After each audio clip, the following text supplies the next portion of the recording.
আসসালামু আলাইকুম। আশা করি সবাই ভালো আছেন। আজকে দেওয়ানি এবং ফৌজদারি অপরাধ সম্পর্কে এবং কোন ধরনের অপরাধ সংঘটিত হলে কোন আদালতে মামলা দায়ের করতে হয় এবং কোনো অপরাধ সংঘটিত হওয়ার পর সেই অপরাধের জন্য মামলাটি কি থানায় দায়ের করতে হবে নাকি কোর্টে দায়ের করতে হবে সে বিষয়ে আলোচনা করব। যেহেতু আমাদের দেশে প্রতিনিয়ত দেওয়ানি এবং ফৌজদারি অপরাধ ক্রমাগতভাবে বেড়ে চলেছে এবং সেই অপরাধের কারণে প্রতিনিয়ত মানুষ থানায় কোর্টে এবং দৌড়াদৌড়ি করে এবং সেই জন্য মাঝে মাঝে অনেক মানুষকে বাংলাদেশের সুপ্রিম কোর্ট, হাইকোর্ট এবং আপিল ডিভিশনে দৌড়াদৌড়ি করতে হয়। তো অনেকে জানে না যে অনেক মামলা কোথায় দায়ের করবে এবং একটি মামলা দায়ের যদি কারো বিরুদ্ধে হয় তাহলে তাকে সর্বোত্তম করণীয় কী সে বিষয়ে জানে না। তো আজকে সংক্ষিপ্ত আপনাদেরকে জানানোর চেষ্টা করব যেন আইনি বিষয়ে আপনাদের একটু সংক্ষিপ্ত হলেও ধারণা হয়। আমি Mohammad Iqbal Hossain, LLB honours, prime Asia university. তো আজকে আইনি বিষয়ে এই সংক্ষিপ্ত আলোচনার জন্য আপনাদের সামনে উপস্থিত হয়েছে। ধরেন আপনি আপনার সাথে আপনার প্রতিবেশী যে কোনো ব্যক্তি আপনার দখলকৃত অথবা আপনার কাগজ এবং আপনার পূর্বপুরুষ এর সূত্রে আপনি একটা জমি পেয়েছেন অথবা আপনি ক্রয় করে একটা জমি বা সম্পত্তি আপনি নিয়েছেন আপনার নামে।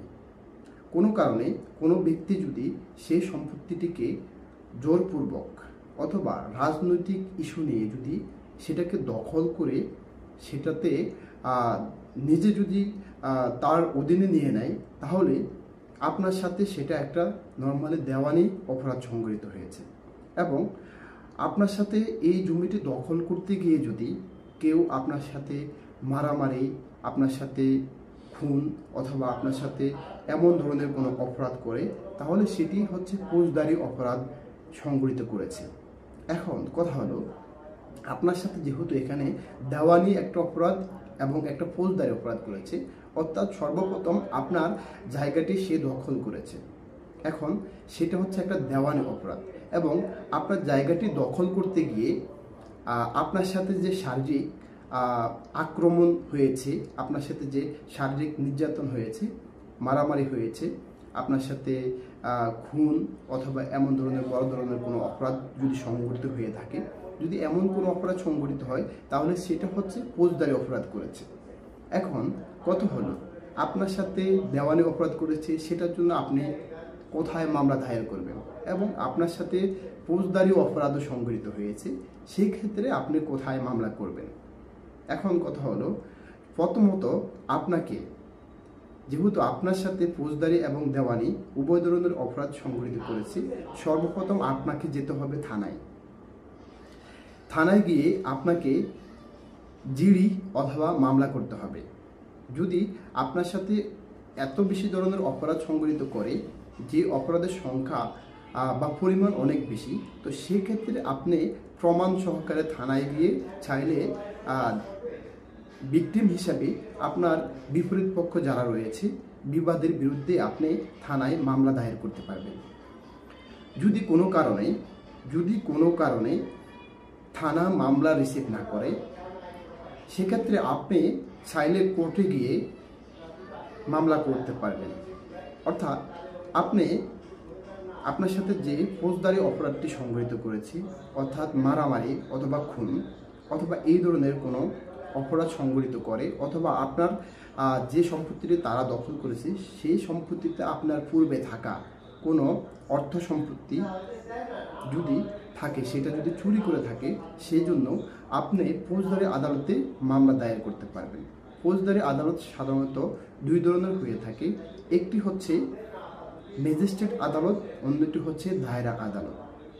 তো আপনার সাথে যদি এমন ধরনের অপরাধ সংঘটিত করে থাকে যে অপরাধ খুন হয়ে থাকে অথবা ডাকাতি হয়ে থাকে, তো সেটার জন্য আপনি মামলা দায়ের করতে পারবেন দায়রা আদালতে এবং আপনার সাথে যদি এমন ধরনের অপরাধ সংঘটিত হয় যেটা চুরি, যেটা হচ্ছে একটু সাধারণ অপরাধ, হ্যাঁ, চুরি, ছিনতাই এই টাইপের যদি অপরাধ হয়ে থাকে বা মারামারি হয়ে থাকে, তাহলে আপনি সেটার জন্য কোর্টের ম্যাজিস্ট্রেট আদালতে মামলা দায়ের করতে পারবেন। এখন আপনার এই মামলাটি যদি আপনার থানা গ্রহণ করতো, তাহলে সেটা তো থানায় আপনি দায়ের করতে পারতেন।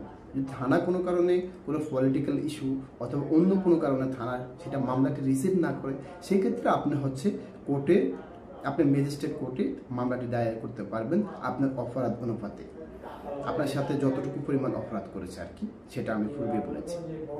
এখন কথা হলো, আপনার সাথে তো আরেকটি অপরাধও সংঘটিত করেছে, সেটা হচ্ছে দেওয়ানি অপরাধ। আপনার পৈতৃক সম্পত্তি অথবা আপনার ক্রয়কৃত সম্পত্তি অথবা আপনার যে কোনো সূত্রে আপনি পেয়েছেন আপনার লিগাল ডকুমেন্টের সম্পত্তি, কেউ যদি জোরপূর্বক সেটাকে দখল করে এবং দখল করে আপনাকে দখল উচ্ছেদ করে, তো সেক্ষেত্রে আপনি দেওয়ানি আদালতে মামলা করতে পারবেন।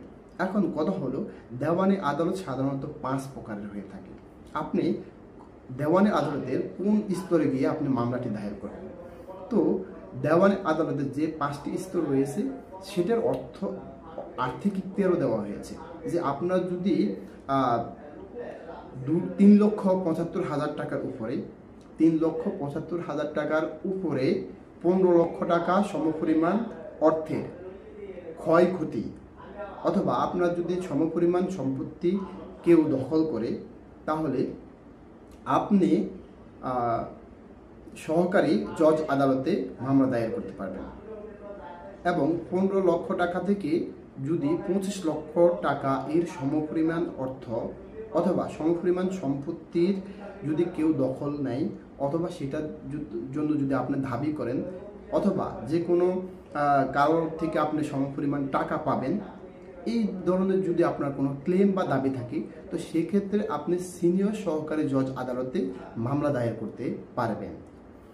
এবং যদি আপনার সম্পত্তির পরিমাণটা অথবা আপনার টাকার পরিমাণটা যদি 25 লক্ষ টাকার উপরে অনেক বেশি টাকা হয় বা সমপরিমাণ সম্পত্তির জন্য আপনি দাবি করেন আদালতে, তাহলে আপনাকে মামলা দায়ের করতে হবে যুগ্ম জেলা জজ আদালতে। অর্থাৎ যুগ্ম জেলা জজ আদালত অনেক বেশি সম্পত্তি অথবা অনেক বেশি পরিমাণ টাকার সম্পত্তি যুগ্ম জেলা জজ আদালত গ্রহণ করে। এবং আরও 2টি আদালত রয়েছে, সেটা হচ্ছে জেলা জজ আদালত এবং অতিরিক্ত জেলা জজ আদালত। দেওয়ানি আদালতের 5টি শ্রেণীর মধ্যে জেলা জজ আদালত এবং অতিরিক্ত জেলা জজ আদালত, এরা মামলা রিভিউ, রিভিশন, আপিল এগুলা সাধারণত গ্রহণ করে, কিন্তু তারা মামলা গ্রহণ করে না। এখন কথা হলো, আপনার সাথে যেহেতু 2টা অপরাধ সংঘটিত হয়েছে, আমি এই জন্য 2টা অপরাধকে একসাথে বললাম। দেওয়ানি এবং ফৌজদারি অপরাধকে একসাথে এই জন্য বলা, যেন দেওয়ানি মামলা এবং ফৌজদারি মামলা যেটাই আপনার সাথে আপনি করতে চান আপনার বিবাদের বিপক্ষে, অর্থাৎ আপনার সাথে যে ধরনের অপরাধী সংঘটিত হোক না কেন, আপনি যেন বুঝেন যে আপনার মামলাটা আসলে কোথায় দায়ের করতে হবে, সেটাকে থানায় দায়ের করতে হবে নাকি কোর্টে দায়ের করতে হবে। অথবা যদি দেওয়ানি অপরাধ হয়, সেটার জন্য তো অবশ্যই আপনাকে কোর্টে দায়ের করতে হবে।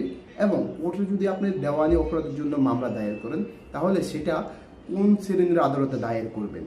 যেহেতু দেওয়ানি আদালত নর্মালি 5টি শ্রেণীতে বিভক্ত, এবং এটার প্রথম 3টে শ্রেণী হচ্ছে মামলা গ্রহণ করে, সেটা আর্থিক ইখতিয়ার অনুপাতে, এবং আপনার জেলা জজ এবং অতিরিক্ত জেলা জজ মামলা গ্রহণ করে না, সেটা হচ্ছে শুধু রিভিউ, রিভিশন, আপিল সেগুলো গ্রহণ করে। তো এটা ছিল আজকের এই সংক্ষিপ্ত আলোচনা, যে আপনার সাথে যে ধরনের অপরাধ করুক না কেন, সেটা দেওয়ানি হোক, ফৌজদারি হোক, সর্বপ্রথম আপনি থানায় যাবেন। থানা যদি কোনো মীমাংসা না করতে পারে অথবা মামলা রিসিভ না করে ফৌজদারি অপরাধের জন্য, সেক্ষেত্রে আপনি কোর্টে যাবেন। কোর্টে গিয়ে আপনি হচ্ছে ম্যাজিস্ট্রেট কোর্ট আদালতে অথবা দায়রা জজ আদালতে আপনার অপরাধের স্তর অনুপাতে আপনি যে আদালতে মামলার আপনার ইখতিয়ার রয়েছে, সেই আদালতে আপনি মামলা করবেন। এবং দেওয়ানির ক্ষেত্রে আপনি হচ্ছে ডিস্ট্রিক্ট জাজের যে 5টি স্তর রয়েছে, সেই ডিস্ট্রিক্ট জজের assistant, senior assistant, joint district, এগুলোতে আপনি মামলা করতে পারবেন। অর্থাৎ সহকারী, অতিরিক্ত সহকারী এবং যুগ্ম জেলা জজ আদালত, সেগুলোতে আপনি মামলা দায়ের করতে পারবেন। সেটা হচ্ছে দেওয়ানির ক্ষেত্রে। সো আজকে এতটুকুই বললাম। আজকে হচ্ছে সংক্ষিপ্ত আলোচনাটি আপনাদের জন্য, এবং পরবর্তীতে আদালতের আপিল, রিভিশন এবং হচ্ছে বাংলাদেশের সুপ্রিম কোর্টের হাইকোর্ট ডিভিশন, অ্যাপিলেট ডিভিশন এবং হাইকোর্ট ডিভিশনে, অ্যাপিলেট ডিভিশনে রিভিশন, রিট, এইগুলো নিয়ে হচ্ছে ধারাবাহিকভাবে আলোচনা করব। আজকে হচ্ছে সাবঅর্ডিনেট কোর্টের এই পর্যন্ত আলোচনা। ইনশাআল্লাহ দেখা হবে আগামী ভিডিওতে। ওই পর্যন্ত সবাই ভালো থাকবেন। সবাইকে ধন্যবাদ সাথে থাকার জন্য। আসসালামু আলাইকুম।